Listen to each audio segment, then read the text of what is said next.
In this demo, we are going to watch some examples on how to use the Hkl Viewer. The layout of the Hkl Viewer has been discussed previously, and you can watch the video online by going to the Phenix tutorial pages to catch up. Some more features have been added since then, and these will be highlighted in this presentation.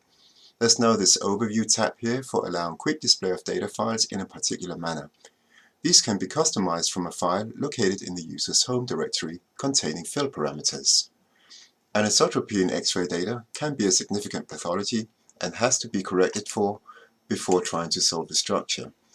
And we will now visualize a file that's been produced by the X3 script using phaser-TNG, which analyzes such things in great detail. And previously, when examining anisotropy, we could have displayed the intensities by scaling the radial reflections proportional to their data values. And let's just try and do that. So here we have the intensities, and let's scale them according to something that's proportional to the data values. Increase the size of the reflection as well, and then expand all the reflections to P1 and Friedel mates. And then by glancing at it, we could say, yeah, the reflections here look like they scatter less in this direction than, say, in this direction, so it's probably anisotropic data. But now, with the Overview tab and the Customize button, we can display this a lot quicker. So we press the Show Anisotropy button here,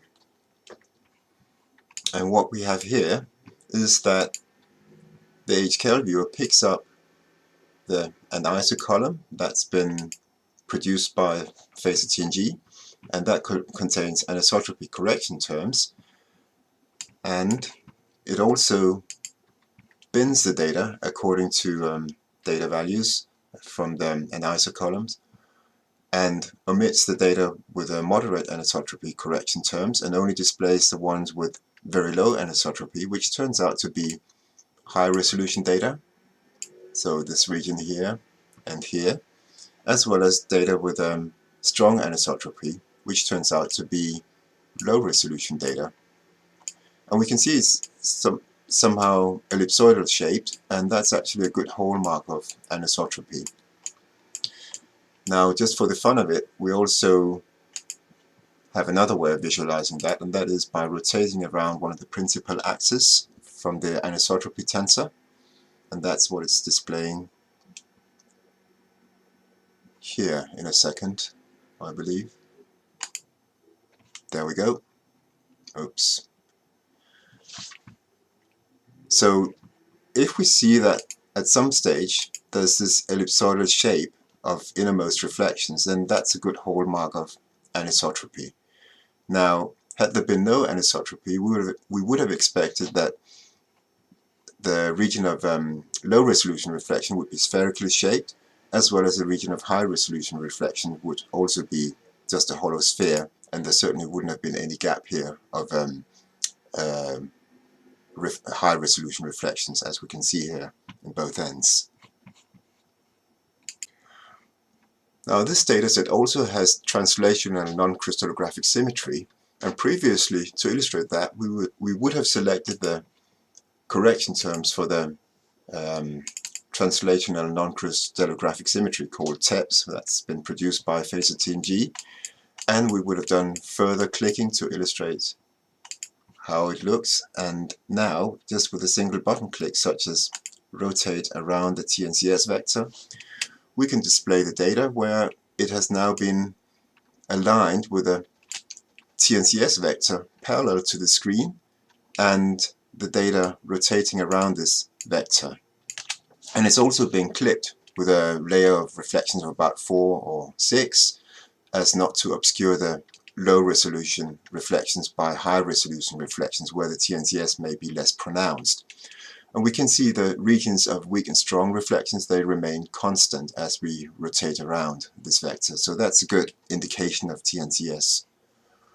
We can also illustrate TNCS by slicing perpendicular to the TNCS vector, with the TNCS vector pointing out of the screen. And then the Hkl Viewer computes that there is about, in this case, 66 0.5 layers of alternating weak and strong reflections in either directions from the origin, and we can step through these with the plus and minus buttons here.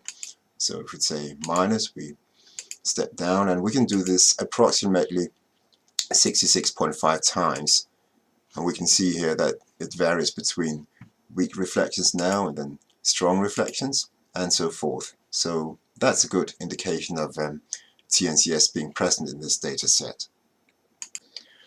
Now let's show how to inspect a twin law with the Hkl Viewer. So let's load a Phenix tutorial dataset, which is called Porin, here into the viewer, and let's just display the amplitude data.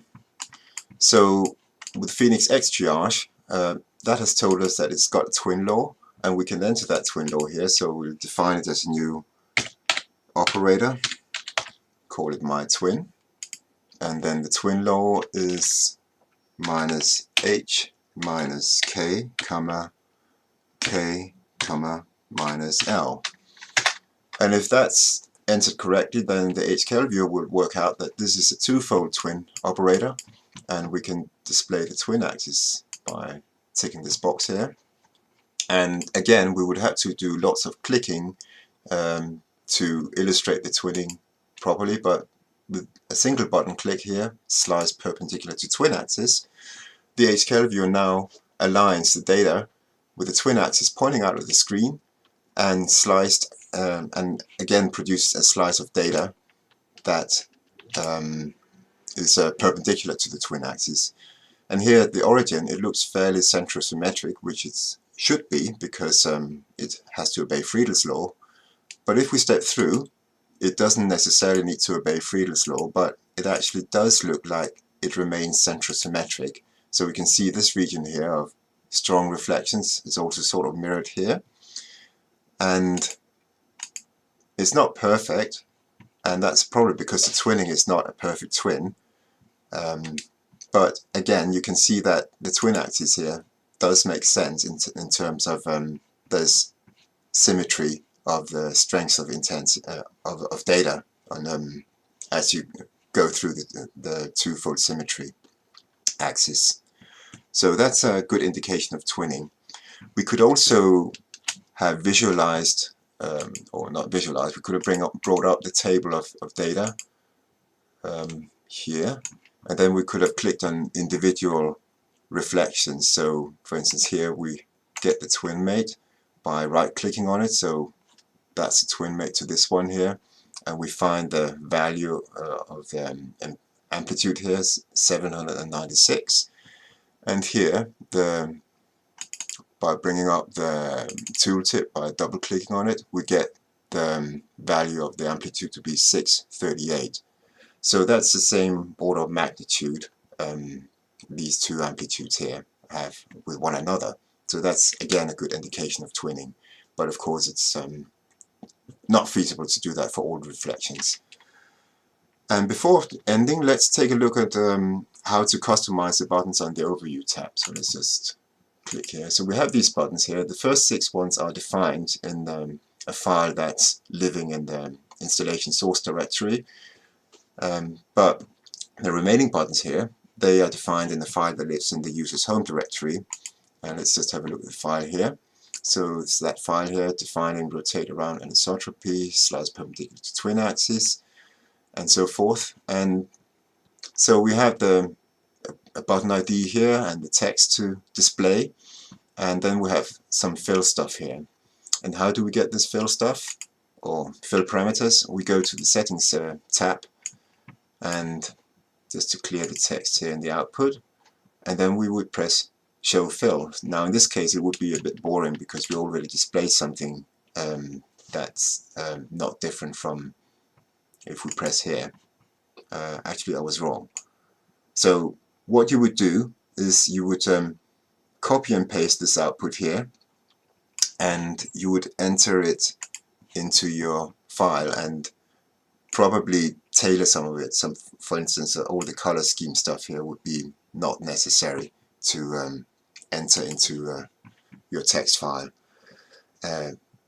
And in that way, the user can customize their own button and make it more useful for them to use the HKL Viewer. And with that, the demonstration is now over, and I'm open to questions.